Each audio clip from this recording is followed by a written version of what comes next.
سلام، اینجا رادیو پیک است.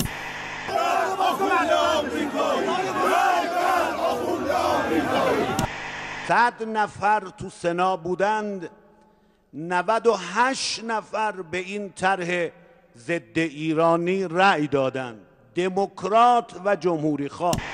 امیدوارم که حالتون خوب باشه، خوش و خرم و سلامت باشید.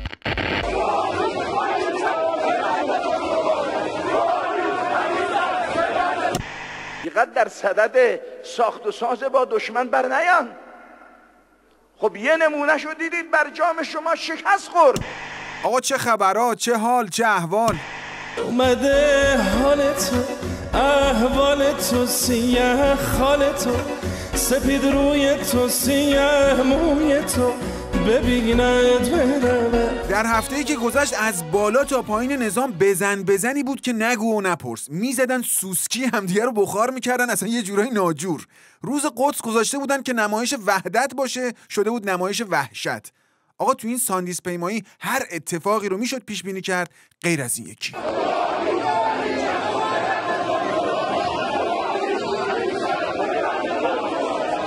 حالا ما کاری به این پیوند نداریم، هر کی به هر کی میخواد بپیونده، ایشالله که به پای همدیگه پیر شن. ولی خب چرا اینقدر خشک و خالی؟ ساندیس و ساندویچ، لااقل یه سالونی میگرفتین، چلو مرغی چیزی.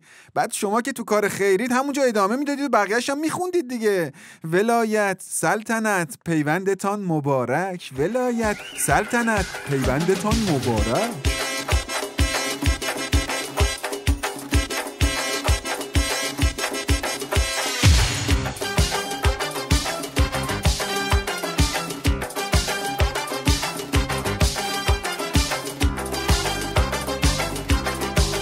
عرضم به حضورتون که این ساندیس پیمایی سالانه روز قدس دیگه کم کم داره تبدیل میشه به عرصه ظهور هنرهای تجسمی ولایی.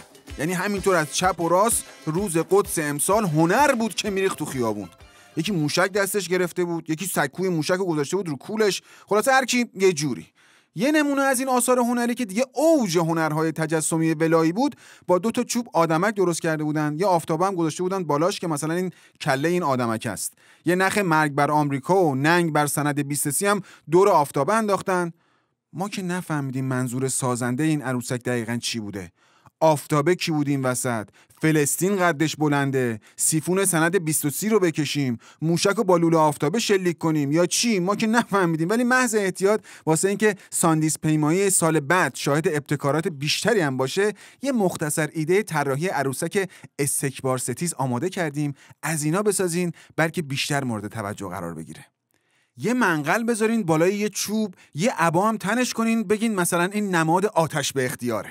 یا یه آجر بذارین روی میله، دورش هم چفیه پیچ کنین که مثلا این نماد برو کنار آمو وگرنه از سفالتت میرم بالا باشه. یا یه دبه اسید بذارین رو 2 تا دونه باتوم، دور گردنش هم یه نوشته بندازین که ما به هموطن خودمونم رحم نمی‌کنیم، شما که سهله. عجب ایده‌ای دادم منم واسه خودم هنرمندی بودم خبر نداشتم. آهای خبر نداری دلم داره میره، همدم بی کسی ها تو بی کسی اسیره، بهش بگین هنوزم جاش خالیه تو خونم، بگین هنوز داد میزنم اگر دردت به جونم یا بلات. میگم که برادرای ارزشی، من درگیر اون ابتکارات آبدوخیاریتونم. 7-10 جای تهران تابلوهای بزرگ الکترونیکی زدن که آزادی فلسطین رو روز شماری میکنه. حالا بماند که الان عدد روی این تابلوها چیزی حدود 20 ساله و عمر این رژیم مثلا قد نمیده به این حرفا. ولی خواستیم بگیم حالا که دست به تابلو شدین و از جیب ما واسه دلقک بازیای خودتون خرج میکنین، زحمت یه چند تا تابلو دیگر هم بکشین دیگه، بد نمیشه که. یه تابلو روز شمار بزنین وسط همه شهرها واسه اونی که سال 92 وعده داد اگه رئیس جمهور بشه 100 روزه مشکلات اقتصادی رو حل میکنه. فکر کنم الان عددش روی 1600 1700 اینا باید باشه. یه تابلو دیگه بزنین وسط اصفهان واسه اون دادستانی که پیگیر پرونده اسیدپاشی بود. با رقم 2000 و اندی شروع کنین، شاید به جایی برسین. یه تابلو دیگه هم بزنین وسط قبر خمینی جهت وعده مجانی شدن آب و برق. روز شمار نباشه، تو تابلو جا نمیشه، سال شمار بزنین. عدد رو هم از سال 40 شروع کنین. سرآخرم یه تابلو بزنین جلو بیت مقام عظما، عکس رادیولوژی جسم ناقص عظما و عکس یه جعبه خرما هم بزنین روشو بنویسین به زودی.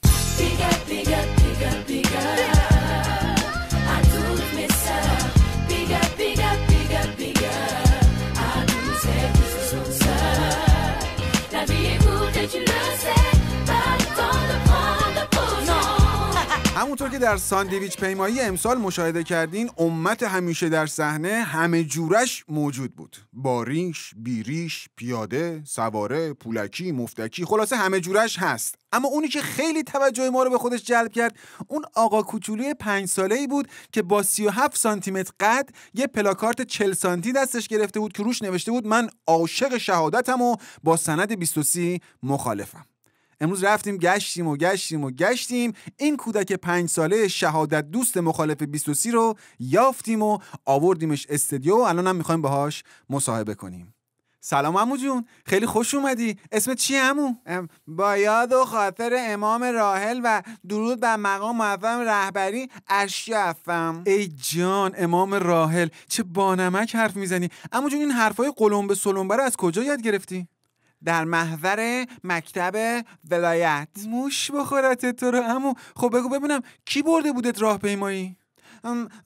با باباییم رفتم، ولی در حقیقت لبیک به دعوت حضرت آیت الدوله امام خامنه ای برای کوبیدن مشت محکم تو پستونک یاوه‌گویان شرق و غرب بوده.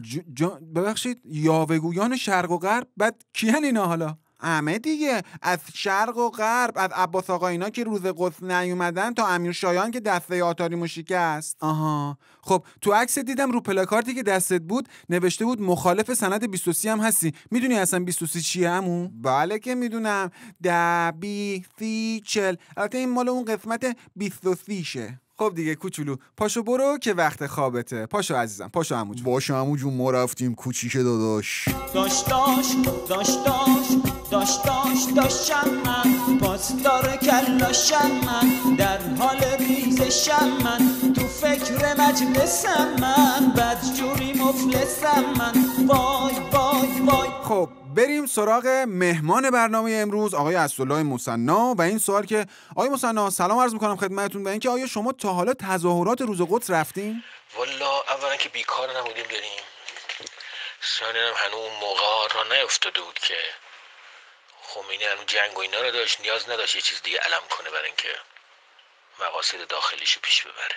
اصلا چیه این روز قدس؟ از کجا اومده؟ چه ربطی داره؟ بالاخره رژیم دیگه، رژیم یا جنگو نیاز داره یا نمیدونم فتوای سلمان رو، یه چیزی داره بیرون نیاز داره برای اینکه علم کنه، برای اینکه بحرانای داخلیشو سرپوش بگذاره و به قول معروف مسئله‌شو حل و فصل کنه. آقا میگن خلاصه ملت مظلوم فلسطین دیگه، مگه بد آدم حمایت کنه؟ مگه بد شما دسته مظلومو بگیرین؟ مظلوم فلسطین درسته، ولی به این ظالمای دجالی که ربطی نداره. خیلی جالبه، اگه مردم فلسطینن، خود نمیدونم مقامات فلسطین و کسایی که از وزیر خارجه و سخنگوی فتح و هر کی اینا که هست مال دولت فلسطین، همشون میگن کار رژیم فقط یه چیزی بوده، پول بریزه تفرقه ایجاد کن. هم میگن بستان جدایی غزه و از کرانه، اینا همش علتش همین تفریقه است که رژیم ایجاد کرده. و آخریش شما نگاه کنین، توش هر چی آدم گوش میکرد، یا موشک سپاه بوده که هوا کرده بود که بگه برای دود و دمی بکنه، یا دعواهای جنگ باندیشون بود، فحش دادن به روحانی و اون این بساطا. ما حرف فلسطین نشنیدیم. این فقط شده یه بازی برای که قانون یه چیزی رو بخورن، برای اینکه بگم بله ما هم کسی هستیم. مثل داستان حسن و حسین، هر دو دختران معاویه است، حمایت اینا از فلسطین. ضمن اون که به مردم ایران هم برمیگره که قبلا شعار دادن نه غزه نه لبنان، جانم فدای ایران. منظورش این نیست که از مردم نمیدونم مظلوم حمایت نمیکنن، منظورم که آقا این دجال بازی‌ها رو در بردار، نه غزه نه لبنان، یعنی آقا حمایت از اون حزب الشیطان و کسای دیگه هم که به قول معروف همسایه اینا هست. همین حمایت‌ها بود که باعث شد که فلسطین رو دو شقه کنه، نصف کنه. البته تو گلوش گیر کرده، هنوزم نتونسته قورتش بده. خیلی ممنون آقای مثنی، خاطرات بسیار جالبی هم داره که انشالله سر فرصت در خدمت ایشون خواهیم بود. در صفوف ایستاده بر نماز، ابن ملجم‌ها فراوانند باز، سر بلا که خیش بردیده دریق، من به نرخ روز خوردیده دریق. تا دیروز این آخوندا و اون دلواپسای جیره‌خوار هی میرفتن بالا منبر و بالای بشکه و داد و فریاد که هی هات من الانترنت، هی هات من آنلاین، هی هات من الچت، هی هات من نوتیفیکیشن، که آی مردم فجازی پر از انحراف، جیز، اخ، بد، زشته. اما حالا عظما و شیخ فرید تو همون فجازی شاخ تو شاخ شدن و واسه همدیگه هوایی میزنن. شیخ حسن از تو اینستاگرام، معظم الله هم از تو تلگرام. واقعا حیف اون کیلوبایتایی که اینترنت صرف اینا میکنه. جدیداً این دعوای آنلاین بالا گرفته، بدین ترتیب که صفحه شیخ حسن فیلم گذاشته میگه ولایت ملایت نچاییدم، برو کنار بذار باد بیاد، همه جا رو دودی کردی. کانال خامنه‌ای هم پست گذاشته بنی صدر کی بودی تو؟ مقداد تلگرام، مقداد تلگرام جان، اون عکس بنی صدر رو بچسبون کنار روحانی آپلودش کن آقا، مفهومه؟ چی؟ ویدیو گذاشته بازم؟ مقداد تلگرام یه فیلم فتوشاپ کن، جوونی‌های روحانی داره با مایکل جکسون قدم میزنه. چی؟ عکس آقا پا منقل گذاشته، یه عکس از حسن روحانی با عمامه قرمز یزیدی آپلود کن. نه قرمز، مفهومه؟ چی؟ رابطه‌اش حضرت آقا با فیلم محمد خردادیان گذاشته. تمومه، اون یارو جوجه مده‌ها رو بفرست بالا بشوره ببره.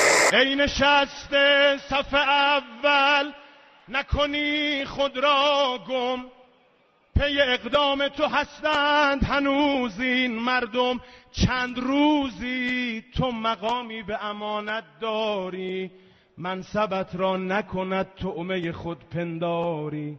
باز تحریم جدیدی به سنا رفت که رفت، جسم برجام چو روحش به فنا رفت که رفت. هر چه می شد برد از کیسه ما، برد که برد این بوداری، همه را برد که برد. حرفایی که این تو مداحی زد و هنوز خود آقا نگفته بودا. تحریم سنا و موشک و 23 و کل دلواپسی‌های عظما رو شیر کردن دادن دست این مداح آتش به اختیار که میگن، یعنی اینا. آقا این ساقیش کی بوده؟ ساقیا می هی بریز، بنویس گر که نرقصم گل من دی بنویس. ساقیا پیک بریز، بنویس هر که نرقصم. در عزت و اقتدار و حشمت و جلال و کامبیز این نظام جمهوری اسلامی همین بس که یه مانور برگزار کرده تو فرودگاه مهرآباد، 2 تا تیر در کرده، 1 کشته داده. حالا ما آمار اسرا و مفقودالاثرها رو نداریم، ولی خب احتمالاً اونم بوده. احتمالاً چند روز دیگه میگن یه بوئینگ و مسافراش رو هم گروگان گرفتن. شانس آوردیم تو مانور فرودگاه نیافتاده دست دشمن فرضی. بابا شما که توی مانور همدیگه رو میکشین، بعد چطوری میخوان این کشور و اون کشور رو از صفحه روزگار حذف کنین؟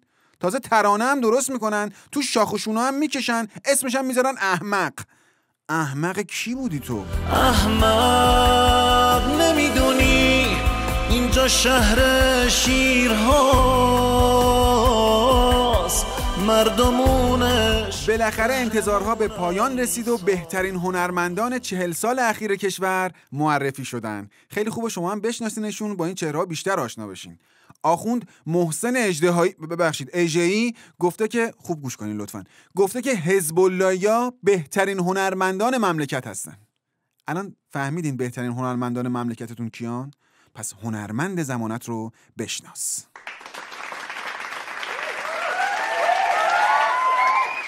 سمرغ بلورین بهترین کارگردانی همراه با 1 مدال ولایت رهبری تعلق می‌گیرد به آقای مسعود دهنمکی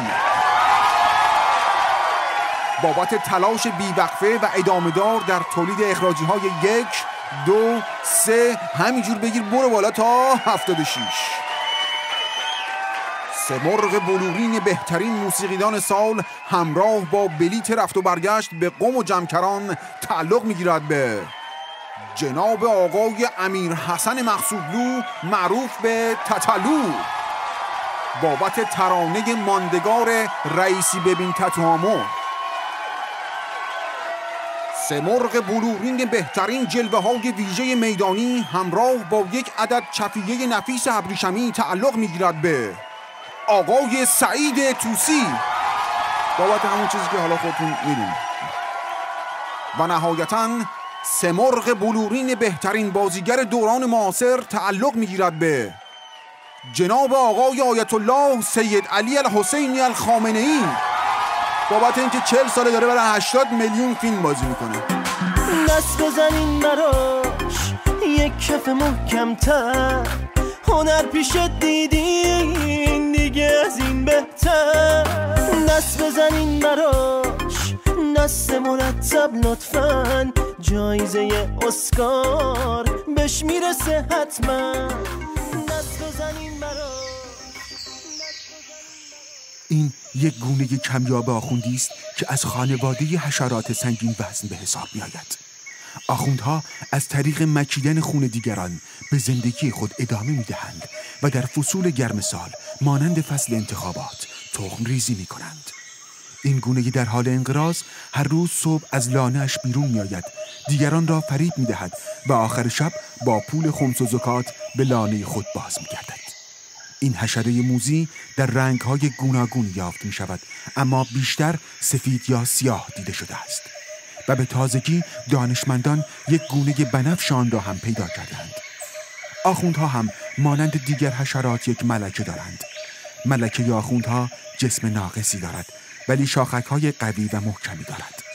آخوند ملکه با گونه آخوند بنفش کلکل دارد و همیشه شاخک در شاخک همدیگر هستند. نتیجه پژوهش حشره‌شناسان نشان می‌دهد که انقراض این گونه نزدیک است. بچه اون پیفافو وردا بیار بریم بابا. این زیر میز چند تا آخوند دیدم. بدو تا فرار نکردم. بدو آقا جون. و اگر دست نجنبانی دلم پیر شود، طفل نو پای غزل با زمین گیر شود. بیقرارم که به دست آورمت من یا نه، ترسم از دست روی و تا ابد دیر شود. همه تقدیر جهان بی تو نمی ارزد هیچ، جز نگاه تو نگاهی که نمی ارزد هیچ. واعظان کین جلوه در محراب و منبر می کنند، چون به خلوت می روند آن کار دیگر می کنند. صبحدم از عرش می آمد خروشی عقل گفت، قدسیان گویی رادیو پیک از بر می کنند. آقا ما نخواستیم که شما قدسیان تو زحمت بیفتین و رادیو پیک رو از بر کنید، همین که ما رو فوروارد کنید کافیه. راست اینم بگم که چند تا از دوستان پیشنهاد داشتن که ترانه‌های طنز پیک شادی رو به صورت صوتی در کانال بذاریم. چشم، حتما پیشنهاد خوبیه، این کار رو خواهیم کرد. تا برنامه بعدی، خدا نگهدار. میشه پرنده باشی اما رها نباشی، میشه دلت بگیره اسیر قصه هاشی. حالا که آسمونه دنیای تازه ای نیست، اون وقت یه جا بشینی محو گذشته خوشی.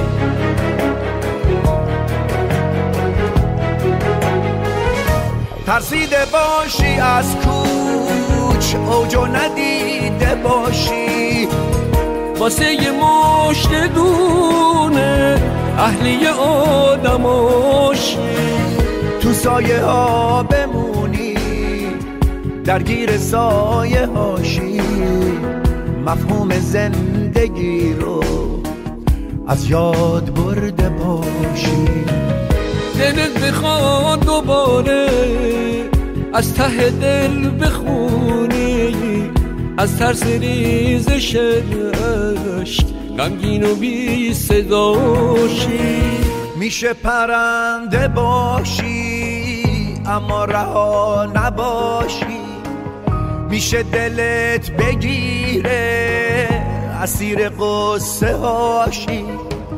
حالا که آسمونه دنیای تازه ای نیست، اون وقت یه جا بشینی محو گذشته خواه.